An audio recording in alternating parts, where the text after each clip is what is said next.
Hello, this is Dr. Miller. Today we're talking about camera lenses. Lenses are a critical part of photography. Every camera has a lens. The job of the lens is to gather the light that's reflected from the image that you're trying to capture, and it directs it to the camera's photo chip. These are cameras that are actually computers, and the chip that is in there will actually take the light and create images for you. With a digital single lens reflex camera, you can change the lenses to get desired effects. So serious photographers will have a DSLR and they will change the lenses as they need them to get the best shots. What you're seeing here is actually not a digital camera. This is one of my old film camera sets, and I had 5 lenses there. I can assure you I didn't get all of this equipment at the same time. It took me probably 15 years to pay for all that stuff. This is the part of photography that can get kind of expensive, but if you're serious about it and you enjoy it, it's well worth it. Now, lenses for the point and shoot camera or pocket cameras are typically a zoom lens, and this lets you move the length of your lens to compose your shot using some type of a lever device that brings the lens literally in and out of your camera. The standard lens is essentially what we see with our naked eye, just looking out. The standard lens for a digital single lens reflex is typically a 50 millimeter, maybe a 55 millimeter. With most point and shoot cameras, when you turn it on, you're not actually looking at the standard view. You're actually looking at a bit of a wide angle view, maybe a 35 millimeter or 40 millimeter. So to get to the standard view, you actually have to zoom it out a little bit. A standard lens, if all you have is your digital SLR camera with a 50 millimeter lens, for example, you can still take some great photographs. Let me show you.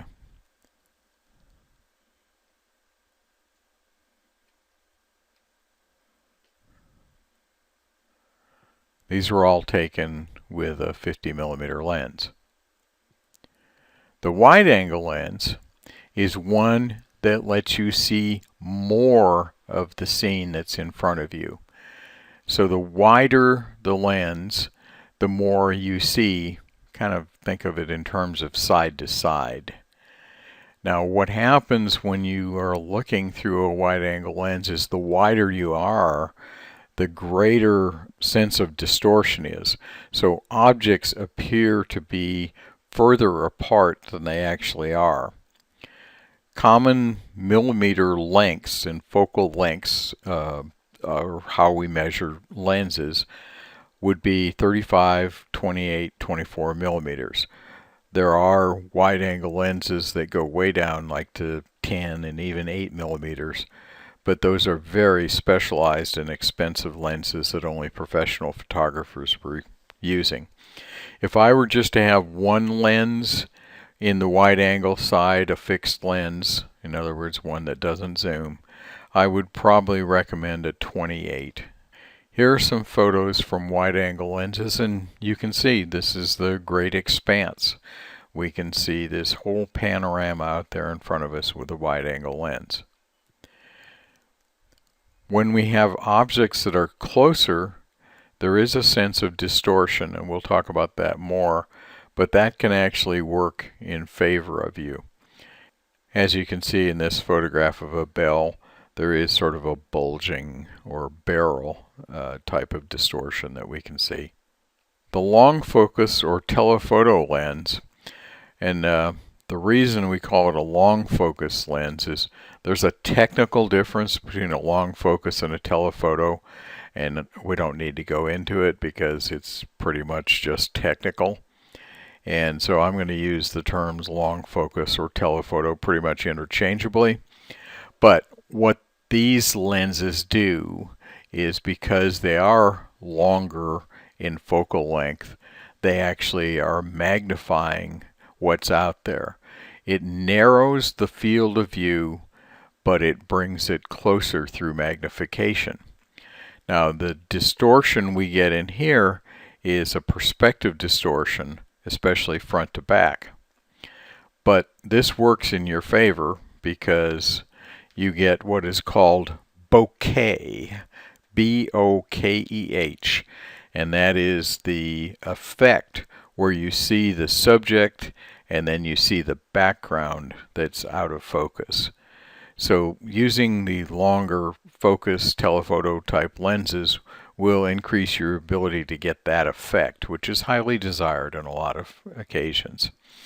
Now, there are some ridiculously long telephoto lenses, and this photographer over here on the right has one that's probably at least 600 millimeters long. I have a friend that has a lens similar to this one, and I believe it cost over $15,000. So getting a very long lens brings you a very high price tag. If you're serious about photography, that's the direction you'll go, but you'll have to save your money to get some of it. Here are some photos from long focus lenses. Obviously, one of the great advantages is you can get in to subjects that you just simply couldn't get close to otherwise. And so we see this bird. Now notice the background here has that bokeh effect. It's out of focus.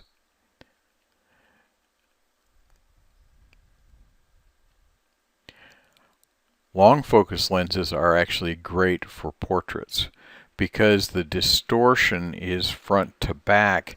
It tends to narrow faces, and if you're using a wide angle lens, the distortion is side to side, and that would spread things out. That's not typically a flattering thing for people. It's said that cameras put weight onto people. Well, that's the reason. If you're using a wide angle lens, people are going to look a little broader. If you're using the telephoto lens, it's a great portrait lens. However, you may have to get back a little ways from your subject. What are some of the advantages of using a wide angle lens? Well, you are going to absolutely move closer to your subject in order to take a photograph. You cannot use the wide angle lens and take a shot of a bird flying 50 feet away. You just aren't going to see it. But in a subject like this with the flowers, the camera was actually very, very close to the flowers that are in the front here. And that's a very dramatic shot because of it. Focusing with a wide angle is actually a little bit easier because you don't have that magnification and you get a little more depth of field effect. If you use the autofocus feature of your camera, as I do, it will probably respond quicker on wide angle settings. Here's a photograph of a jazz group in a club. Most importantly, the wide angle means that you capture more space. So if you're shooting in a situation that's tight, you have to have a wide angle. I shot this in an alley in North Chattanooga. It's actually a fairly narrow alley. And so in order to get the entire graffiti down there, and this says two things I hate are graffiti and irony. This is one of my favorite photographs that I've taken recently because I love the fact that the guy on the bicycle there is reading the graffiti as he's going by. I couldn't have done this without having my camera set for a wide angle effect. Now the downside is that you aren't close to things. So I took this photograph and you can see that the subject building out there just seems like it is so far away. I could make that subject closer, but I would physically have to move way out there on that field to get a photograph where that filled the frame. Now this distortion that I was talking about, and there's really two kinds that you'll see in wide angle photography.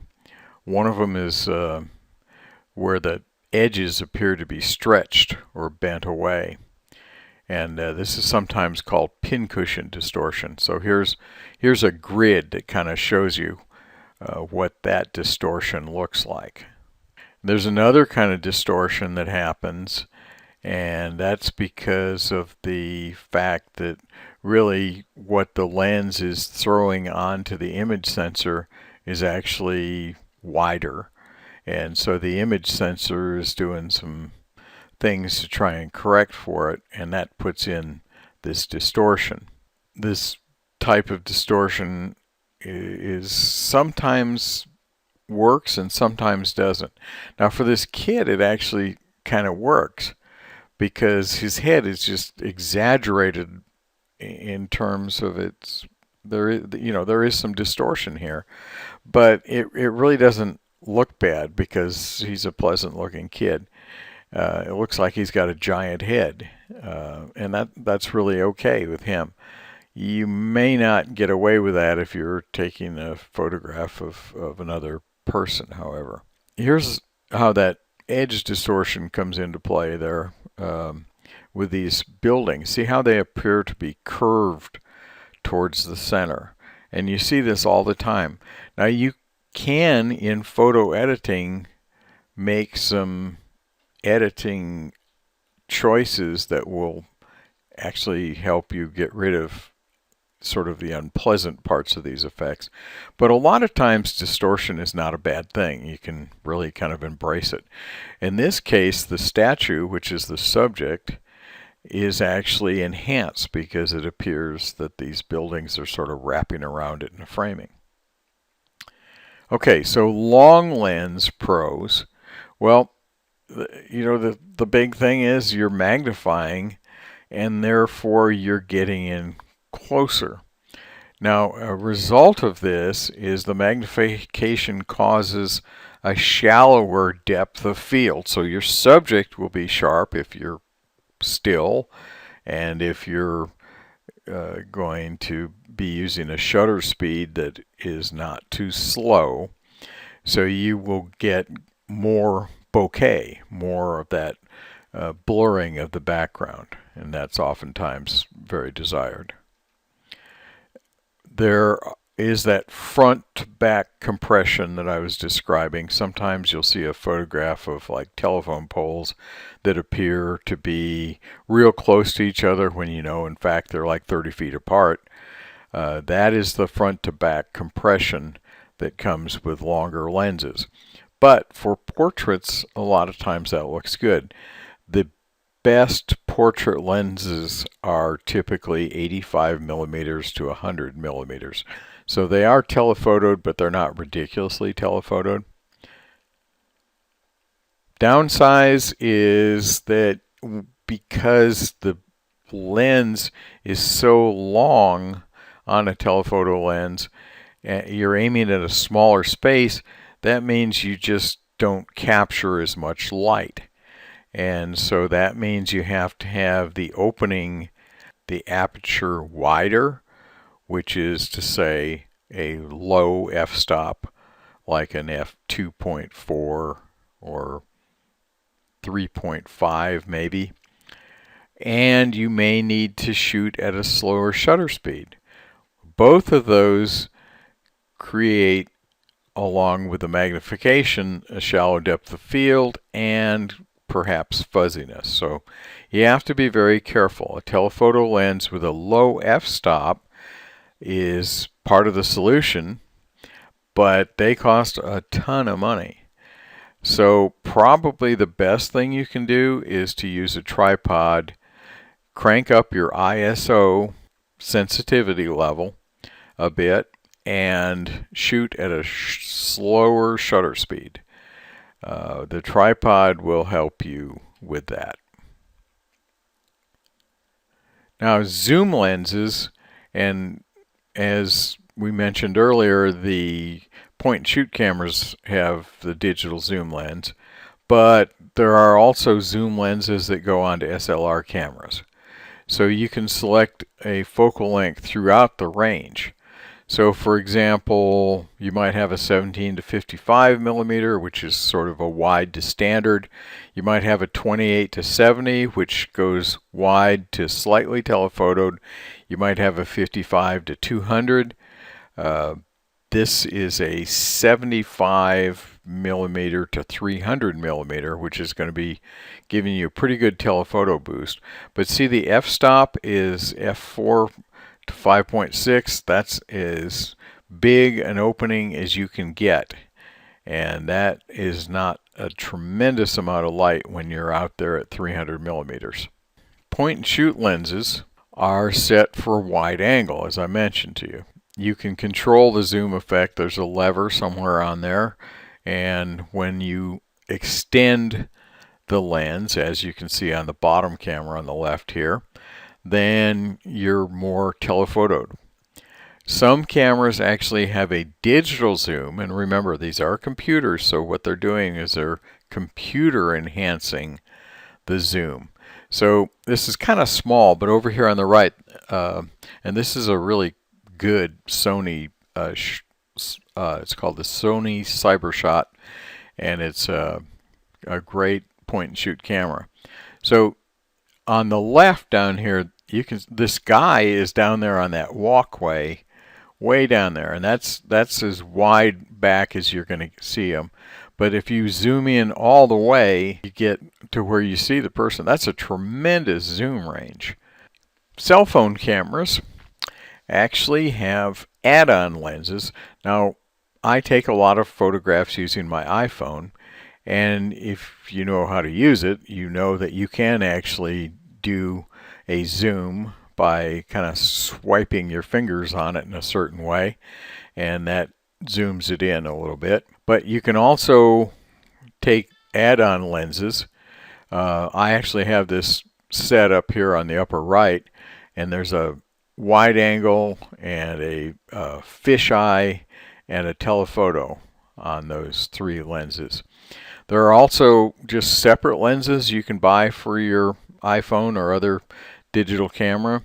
This one on the bottom here is I think it's less than $25 for it, but it's a couple 100 millimeter lens that you can put onto your iPhone. So you can take pictures with it, but you'll notice that it's on a tripod, and you better use one because I don't think you can hold it steady enough otherwise. So in summary, selecting the focal length for your lens from wide angle to telephoto is one of the most important options that you will select as a photographer. Let's look at this photograph right here, and we can see that there's a mountain range and there's this outcropping of rock over here on the lower left. Now in this photograph, which was taken from a ways back with a telephoto lens, what we're seeing is that front to back distortion where the telephoto lens is pulling the background right behind the rocks there. So seemingly those rocks are very close. Now on this same mountain range, same outcropping of rocks, but this is taken with a wide angle lens. So in this case, the photographer had to come up to those outcroppings and take the photograph, but you can see how far back the mountains become, and the distance between the rocks is somewhat exaggerated. So you've got this with the telephoto, and you've got this with a wide angle. Same subject. Okay, let's go back to the photo assignment.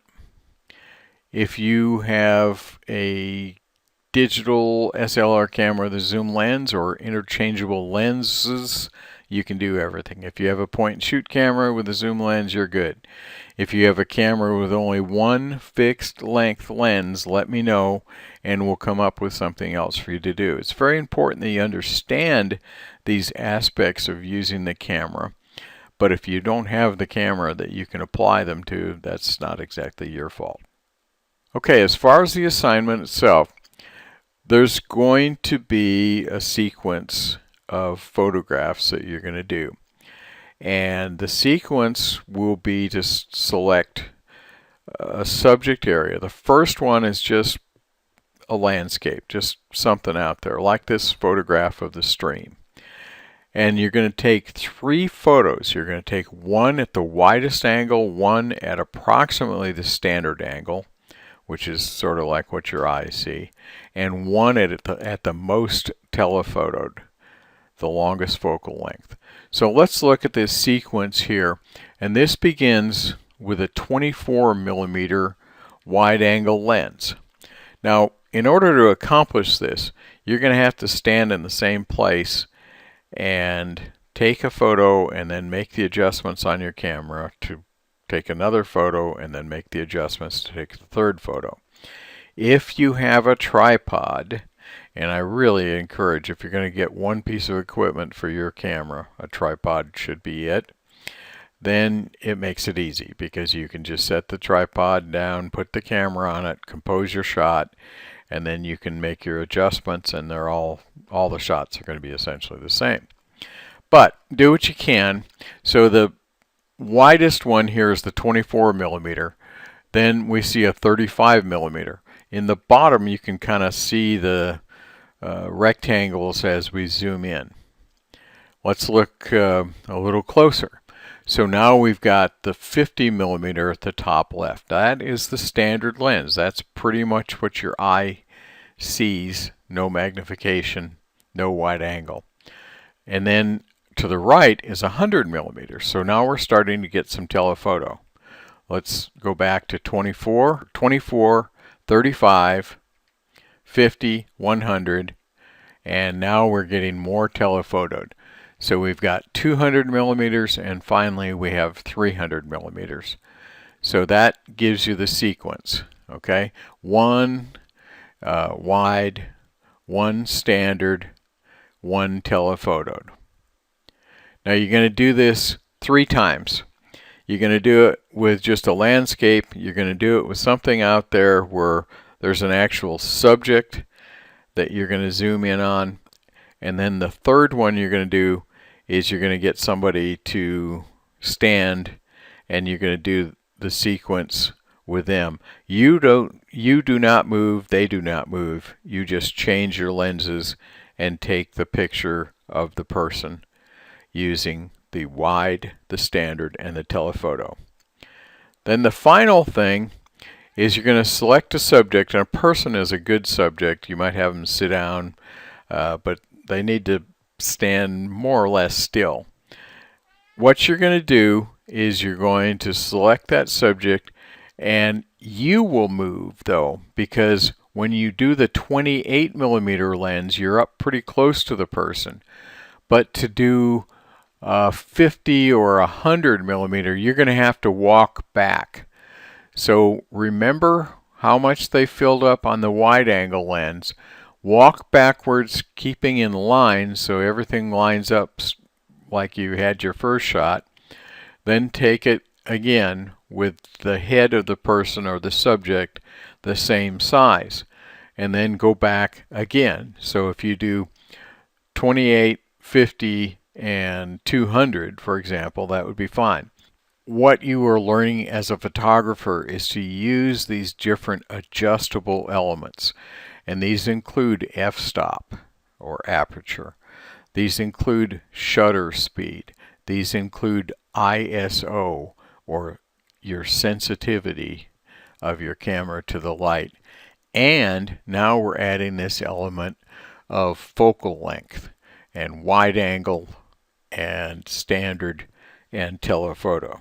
If you have any questions, send me a message through Blackboard and I'll get to it when I can. And good luck and good shooting.